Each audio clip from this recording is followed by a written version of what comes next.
सभी स्टूडेंट्स को जय हिंद, वंदे मातरम। आज एक विशेष चर्चा के लिए आपके सामने उपस्थित हुए हैं, जिसमें जो बच्चे फर्स्ट ग्रेड, सेकंड ग्रेड और थर्ड ग्रेड टीचर एग्जाम की तैयारी कर रहे हैं, स्कूल लेक्चरर है, वरिष्ठ अध्यापक है, थर्ड ग्रेड की जो टीचर एग्जाम की तैयारी कर रहे हैं, उसके संबंध में अपनी चर्चा करेंगे। बहुत से बच्चे हैं जिनके ये कसमकस है, ये माइंड में चल रहा है कि विज्ञापन आएगा या नहीं आएगा, कोई चेंजेस है कि नहीं है, वैकेंसी को लेकर भी क्या है कि उनके माइंड में बहुत सारे क्वेश्चन हैं।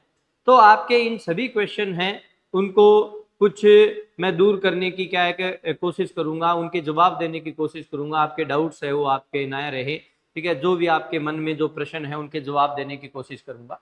सबसे पहले अपने क्या है जो यूं कहें कि अब तक कौन कौन सी वैकेंसीज है वो खाली है, अगर अपने एक आइडिया देखें और उन वैकेंसीज को कैसे फिल किया जाता है, सबसे पहले ये समझना जरूरी है।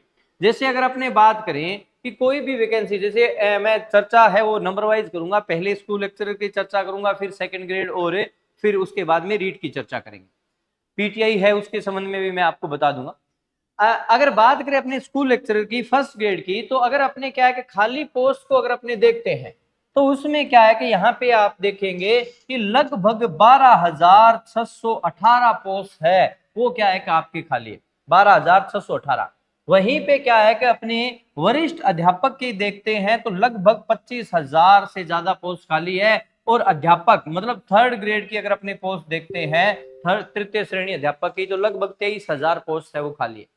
अब यहाँ पे आपको एक थोड़ा सा गणित समझना जरूरी है। कुछ बच्चों के ये होता है कि साला दर्पण पे जो क्या है कि पोस्ट दिखाई दे रही है उतनी सारी की सारी विज्ञप्ति आएगी, बिल्कुल नहीं आएगी, उतनी कभी भी विज्ञप्ति नहीं आती है। देखिए कोई भी पोस्ट जो होती है जिसमें क्या है पदोन्नति से भी पद भरे जाते हैं और सीधी भर्ती से भी पद भरे जाते हैं, दोनों प्रोसेस से अगर पद भरे जाते हैं तो आधे पद है वो पदोन्नति से होते हैं और आधे जो क्या है पद है वो आपके सीधी भर्ती से लिए जाते हैं।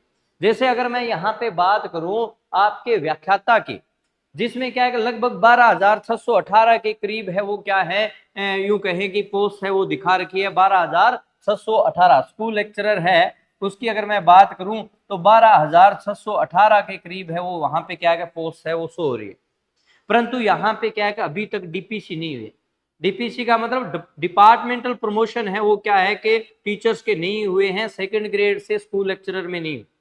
तो यहाँ पे इससे कम वैकेंसी आएगी, इतनी वैकेंसी नहीं आएगी, ठीक है। प्रमोशन के पश्चात ठीक है आधे आधे पद है वो होते हैं। तो अभी डीपीसी है, उसके बाद में क्या है कि अपने यूं कहें, अब बात आती है कि सर डीपीसी किस प्रकार से और कब होगी। तो मैं यहाँ पे आपको बता दूं कि जो वाइस प्रिंसिपल का जो पद क्रिएट किया गया, उस वाइस प्रिंसिपल की पद की काउंसलिंग को लेकर अभी हालांकि वाइस प्रिंसिपल की पदोन्नति हो गई है, परंतु सारे शिक्षक है वो जिस स्कूल में स्कूल लेक्चरर थे उसी स्कूल में वो अभी पोस्टेड है, उनके काउंसलिंग करके उनको दूसरी स्कूल में नहीं भेजा। और जब तक उनको दूसरी स्कूल में नहीं भेजेंगे तब तक एक प्रकार से स्कूल लेक्चरर का वाइस प्रिंसिपल पे प्रमोशन नहीं हो सकता। और जब स्कूल लेक्चरर का नहीं होगा प्रमोशन तो इसका मतलब वो पोस्ट है वो वहां पे क्रिएट नहीं होगी, पदोन्नति है वो नहीं होगी। तो यहाँ पे हालांकि ये खुशखबरी भी है कि लगभग जो वाइस प्रिंसिपल में अपने 9,998 के करीब क्या है जो पोस्ट थे, उसमें क्या है जो कोर्ट में केस चल रहा था, इनकी काउंसलिंग को लेकर जो केस चल रहा था, उसमें लगभग आधे पोस्ट ठीक है 5,712 के करीब जो डीपीसी वाले क्या है कि जो टीचर्स थे उनको कोर्ट ने अनुमति दे दी है कि आप इनकी काउंसलिंग करवाइए और उनको क्या है कि आप नियुक्ति है वो दीजिए, पदस्थापन दीजिए। इसका मतलब आधे के करीब है, आधे से ज्यादा पोस्ट है उनकी क्या है कि काउंसलिंग का रास्ता है वो अभी साफ हो गया है। तो एक प्रकार से कि स्कूल व्याख्याता भर्ती की क्या है कि अभी उम्मीद है। परंतु अगर मैं आपको ये कहूं कि अभी जून महीने में ही क्या है कि स्कूल व्याख्याता की वैकेंसी आ जाएगी या जुलाई में वैकेंसी आ जाएगी, तो नहीं, जून जुलाई के बाद में क्या है कि आपकी वैकेंसी है वो आप देखने को मिलेगी, ठीक है। सितंबर में अपने कह सकते हैं, परंतु ध्यान रखें जो भी क्या है कि पहले लगे हुए जितने भी क्या है चाहे स्कूल लेक्चरर है, सेकंड ग्रेड है, आप उनसे बात कीजिए। कोई भी भर्ती है उस भर्ती में आप कम से कम 1.5 साल के करीब अगर देते हैं, 1 से 1.5 साल अगर आप उसको समय देते हैं, तब आप उस एग्जाम को क्लियर कर पाते हैं। और वो भी तब जब आपका यूं कहें बेस है वो कुछ अच्छा हो। अगर क्या है कि बेस अपना अच्छा नहीं है, स्ट्रोंग नहीं है और सारी चीजें तैयार करनी है, तो कम से कम 1.5 साल है वो क्या है कि आपकी तैयारी में लगता है। अगर आप क्या है कि अच्छी रैंक से या यूं कहें चयनित होना चाहते हैं, तो इतना समय है वो तैयारी में लगता है। तो यहाँ पे अगर अपने जून जुलाई अगस्त के बाद में भी वैकेंसी आती है, जुलाई के बाद में वैकेंसी आती है, तो भी क्या है अपने पास में अभी से अगर आपने तैयारी करेंगे तो ही उस वैकेंसी को क्लियर कर पाएंगे। तो ये नहीं है कि भाई मैं ये कह रहा हूं कि जुलाई के बाद में वैकेंसी आएगी तो आप एकदम निश्फिक्र हो जाए। तो वैकेंसी आने के बाद में तैयारी स्टार्ट करेंगे तो आपका क्या है कि चयन है उसमें संशय रहेगा। हमेशा क्या है कि आपको आत्मविश्वास नहीं आएगा भी सिलेक्शन होगा या नहीं होगा। तो चयन अगर करवाना है तो आप क्या है कि तैयारी है वो अभी से स्टार्ट करें। तो यहाँ पे स्कूल लेक्चरर है उसके इस प्रकार से मैं ये कह सकता हूं कि वैकेंसी आने का या एडवर्टाइजमेंट जो विज्ञप्ति है वो आने का रास्ता है वो साफ हुआ है कि इनकी अगर काउंसलिंग होगी। और काउंसलिंग होगी क्या, अभी क्या है कि यूं कहें कि जून के महीने में ही क्या है कि इनकी काउंसलिंग करवाने की पूरी पूरी उम्मीद है। तो ये क्या है कि एक प्रकार से यहाँ से रास्ते हैं जो थोड़े साफ होते हैं कि आपके स्कूल लेक्चरर से जो वाइस प्रिंसिपल की क्या है कि एक प्रकार से जब डीपीसी होगी वो पद स्थापन होगा तो फिर आगे का रास्ता है वो धीरे धीरे साफ होगा। अब इसमें क्या है कि उसके साथ में आप ये देखिए कि सेकंड ग्रेड में, ठीक है, स्कूल लेक्चरर की एक मैं और बात कंप्लीट करना चाहता हूं। ठीक है, जैसे क्या है कि सिलेबस के या उसमें कुछ चेंजेस को लेकर था, सभी में मैं बात करूंगा, बाकी की भर्तियों में भी उसमें चेंजेस को लेकर था। जैसे क्या है कि कुछ बच्चे ये कह रहे थे, अभी आप बिल्कुल भी डाउट मत रखें कि संस्कृत डिपार्टमेंट की जो भर्ती हो रही है स्कूल लेक्चरर की, उसमें जो आपके शिक्षा मनोविज्ञान है वो आपके सब्जेक्ट के साथ में आएगा। आगे एजुकेशन डिपार्टमेंट की जब भर्ती होगी उसमें आपका शिक्षा मनोविज्ञान है वो आपके प्रथम प्रश्न पत्र है उसके साथ में आएगा। और कोई चेंजेस है वो क्या है कि फर्स्ट ग्रेड की भर्ती में, ठीक है, यहाँ पे आपको नहीं देखने को मिल रहे। आगे बात करते हैं सेकंड ग्रेड के रिगार्डिंग। अगर मैं सेकंड ग्रेड की बात करूं यहाँ पे फिर से ये देखिए कि लगभग यहाँ पे सेकंड ग्रेड के पद है वो आपको दिखाई सेकंड ग्रेड वरिष्ठ अध्यापक के लगभग 25,155 के करीब है वो क्या है कि रिक्त पद है वो दिखा रहे हैं वरिष्ठ अध्यापक के। इतने रिक्त ये नहीं है कि 25,000 की आपकी विज्ञप्ति आएगी, नहीं, इसमें आधे डीपीसी के। जैसे क्या है कि सेकंड ग्रेड से क्या बनेंगे वो स्कूल लेक्चरर बनेंगे। अब सेकंड ग्रेड से स्कूल लेक्चरर बनेंगे, यहाँ पे थर्ड ग्रेड से सेकंड ग्रेड में आएंगे और इसी प्रकार सेकंड ग्रेड से स्कूल लेक्चरर में जाएंगे। अब थर्ड ग्रेड से जो सेकंड ग्रेड में आएंगे 25,000 में से लगभग आधी पोस्टें अपने मान सकते हैं कि स्कूल लेक्चरर है। थर्ड ग्रेड वाले थर्ड ग्रेड वाले वो सेकंड ग्रेड में आएंगे। अब सेकंड ग्रेड से स्कूल लेक्चरर में जो प्रमोशन था उसमें क्या था पैच जिसकी वजह से डीपीसी नहीं हो रही, उसमें यह था कि पहले जैसे अभी गवर्नमेंट ने एक रूल निकाला कि जो सब्जेक्ट आपके ग्रेजुएशन में हैं उसी में अगर आपकी उन्हीं सब्जेक्ट में से किसी में अगर आपकी पीजी की हुई है तो आप जिस सब्जेक्ट से टीचर लगे हुए, जैसे एग्जांपल के तौर पे मैं आपको बताता हूं, जैसे साइंस से जो टीचर थे, मैथ से जो टीचर थे, उन्होंने क्या कि जैसे ज्योग्राफी से क्या कर लिया, पीजी कर लिया, ज्योग्राफी में एमए कर लिया। तो पहले क्या होता था कि अगर एमए उन्होंने ज्योग्राफी में कर लिया तो उनको क्या है कि प्रमोशन है स्कूल लेक्चरर के पद पे ज्योग्राफी में दे देते थे। परंतु क्या है कि इस बार नया रूल आ गया कि अगर आप क्या है साइंस से टीचर है तो आपकी एमएससी की हुई होनी चाहिए तभी आपको प्रमोशन मिलेगा। आप अगर मैथ से हैं तो एमएससी मैथ होगा तभी आपको क्या है कि प्रमोशन मिलेगा। अगर आप एसएसटी से है तो एसएसटी की जो सब्जेक्ट है उनमें से आपको किसी में एमए है तो आपको प्रमोशन मिलेगा। इंग्लिश वाला इंग्लिश में जाएगा।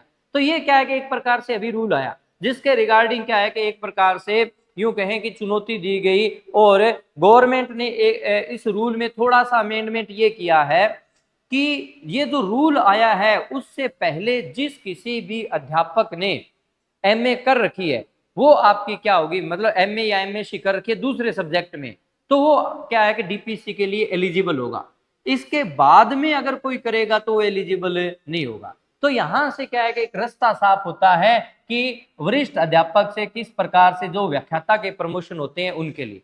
तो यहाँ पे ये भी क्या है कि डीपीसी शीघ्र होगी, परंतु ये सारी डिपेंड किस पे करती है, जब वाइस प्रिंसिपल है उनकी काउंसलिंग होगी, ठीक है। फिर क्या एक लेक्चरर है उनकी डीपीसी, और अपने यूं कहें सेकंड ग्रेड से स्कूल लेक्चरर की डीपीसी, और थर्ड ग्रेड की डीपीसी में जो क्या है कि पेज चल रहा है, जिसमें एक प्रकार से मैं यूं कहूं कि जो सुप्रीम कोर्ट में मामला अटका हुआ है, भी एडिशनल सब्जेक्ट से जो लगे हुए हैं उनको लेकर क्या है कि जो डीपीसी को वहां पे अपने यूं कहें कि सुप्रीम कोर्ट में केस चल रहा है। तो यहाँ पे थर्ड ग्रेड से सेकंड ग्रेड है वो अभी तक निर्णय नहीं आया है। हालांकि इनमें लगभग जो वाइस प्रिंसिपल है उनमें आधे हैं, उनका अपने यूं कहें कोर्ट ने अनुमति दे दी है, जिनकी काउंसलिंग हो जाएगी।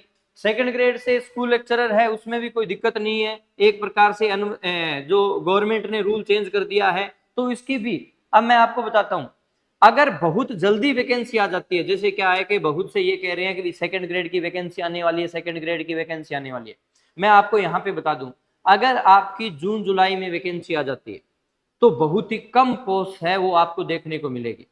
अगर डीपीसी के बाद में अगर आपको वैकेंसी देखने को मिलेगी, जैसे अगर यही वैकेंसी क्या है सितंबर अक्टूबर में या अगस्त में, अगस्त के करीब अगर आपकी वैकेंसी आती है और उससे पहले डीपीसी हो जाती है, तो आपको सेकंड ग्रेड की पोस्ट है वो काफी अपनी यूं कहें उसकी संख्या है वो क्या है काफी ज्यादा होगी।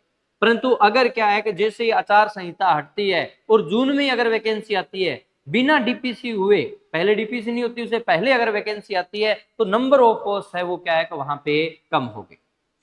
आगे अपने बात करें कि थर्ड ग्रेड को लेकर क्या है कि कुछ ये चर्चा चल रही है कि बच्चों में ये कंफ्यूजन है कि रीट होगी या नहीं होगी।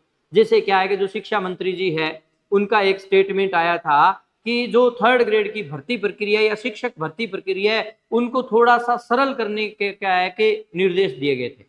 तो वहां पे क्या कि इस प्रकार से चल गया कि भी अब एक ही एग्जाम होगा, एक ही एग्जाम होगा। तो ये क्या है कि थोड़ा सा यहाँ पे मदन दिलावर जो अपने शिक्षा मंत्री जी है उन्होंने भी ये स्पष्ट किया कि रीट को समाप्त नहीं किया जा रहा है।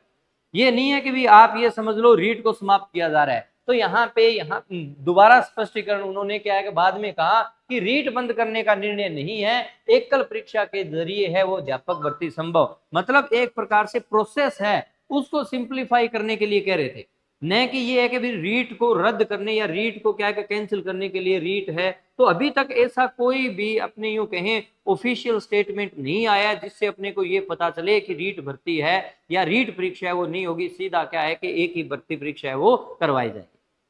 तो यहाँ पे क्या है कि जो भी थर्ड ग्रेड की तैयारी करने वाले बच्चे हैं उनकी अगर मैं यूं कहूं कि लगभग क्या है कि 3 महीने 4 महीने के करीब है वो क्या है आपकी वैकेंसी को लगेंगे, परंतु आप अपनी तैयारी को कंटिन्यू रखें। अगर आप चयन चाहते हैं, अगर आप सिलेक्शन चाहते हैं, तो ये नहीं है कि वैकेंसी आने के बाद में आप तैयारी स्टार्ट करें। वैकेंसी आने से पहले अगर आप 2 से 3 बार सिलेबस अगर रिवाइज कर लेते हैं तो आपके लिए ये बेनिफिशियल होगा, न कि वैकेंसी आने के बाद में आप तैयारी स्टार्ट करते हैं। इसी प्रकार रीट भर्ती को लेकर एक चीज और थी कि क्या है कि इसमें राजस्थानी, अब क्या है कि कुछ बच्चे ये पूछ रहे हैं कि रीट में सर राजस्थानी लगेगी तो उसका क्या सिलेबस होगा क्या नहीं होगा। यहाँ पे तो एक बार सिर्फ निर्देश दिए गए हैं, जैसे क्या है कि अपना जो न्यू एजुकेशन पॉलिसी है 2020 जो 2020 जो न्यू एजुकेशन पॉलिसी है उसमें भी ये कहा गया है कि भी जो प्राथमिक कक्षाएं जो है उनमें आप मातृभाषा में शिक्षा देंगे। तो उसके उस पॉलिसी को लेकर भी ये है कि भी अगर जब मातृभाषा में शिक्षा की बात है तो राजस्थान में राजस्थानी के क्वेश्चन भी क्या है कि शामिल किए जाने चाहिए। तो एक प्रकार से ये अभी तक ये डिसाइड नहीं हुआ है कि इसमें कौन से सिलेबस आएंगे, कौन सा पाठ्यक्रम इसमें सम्मिलित किया जाएगा। तो इसको देखे इतना इसको लेकर इतना पैनिक होने की जरूरत नहीं है। ऐसे नहीं है कि भी बहुत ज्यादा नंबर ऑफ क्वेश्चन होंगे। तो ये सारी चीजें एक प्रकार से जब सिलेबस आ जाता है, कोई दिशा निर्देश आ जाते हैं गवर्नमेंट की तरफ से, तब क्या है कि अपने को इसके संबंध में चिंता करनी है। उससे पहले जो अपने पिछली भर्ती का पाठ्यक्रम है उसके अकॉर्डिंग आप क्या है कि अपनी तैयारी है उसको कंटिन्यू रखें, अपना जो पढ़ना है उसको जारी रखें, ताकि आप जो अपनी यूं कहीं भर्ती आए उससे पहले पहले देखो राजस्थान जीके सभी भर्ती में आएगा, राजस्थान जीके चेंज होने वाला नहीं है। शिक्षण विधियां आपकी आएगी, शिक्षण विधियां चेंज होने वाली नहीं है। तो ऐसे पाठ्यक्रम जो क्या है कि अपने को तय है, शिक्षा मनोविज्ञान है, ठीक है, आपके राजस्थान जीके है, शिक्षण विधियां जो आपको पता है भी ये तो आएगी, आप उन चीजों को एकदम अच्छे प्रकार से कंप्लीट कर लें। जहां पे थोड़ा संदेह है कि भी ये टॉपिक चेंज हो सकता है उसको आप थोड़ा पोस्टपोन कर सकते हैं, परंतु पाठ्यक्रम में बदलाव, जैसे अगर सेकंड ग्रेड की बात करें, फर्स्ट ग्रेड की बात करें, तो वहां पे पाठ्यक्रम में बदलाव है वो बिल्कुल भी आपको उम्मीद करते हैं नहीं देखने को मिलेगा। थर्ड ग्रेड में आपको थोड़ा बहुत चेंजेस है वो मिल सकता है, परंतु लगभग पाठ्यक्रम है वो सेम रहेगा। ठीक है, शिक्षण विधियां वही रहने वाली है, राजस्थान जीके वही रहने वाला है, चेंज नहीं होने वाला। इसी प्रकार क्या है कि जो जीके के जो अदर पोर्शन है, या क्या है कि जो सब्जेक्ट्स के अगर अपने लें, कोई भी लैंग्वेज, कोई भी भाषा, उसमें उन्हीं टॉपिक्स को शामिल किया जाएगा। तो आप 80 से 90% है वो आपको वही सिलेबस देखने को मिलेगा। इसलिए अपनी तैयारी है उसको आप हमेशा कंटिन्यू रखें, ताकि विज्ञप्ति आए तब तक आप उस पाठ्यक्रम को 2 से 3 बार है वो रिवाइज करें। ठीक है, मिलते हैं नए वीडियो में नई इंफॉर्मेशन के साथ में। Thank you.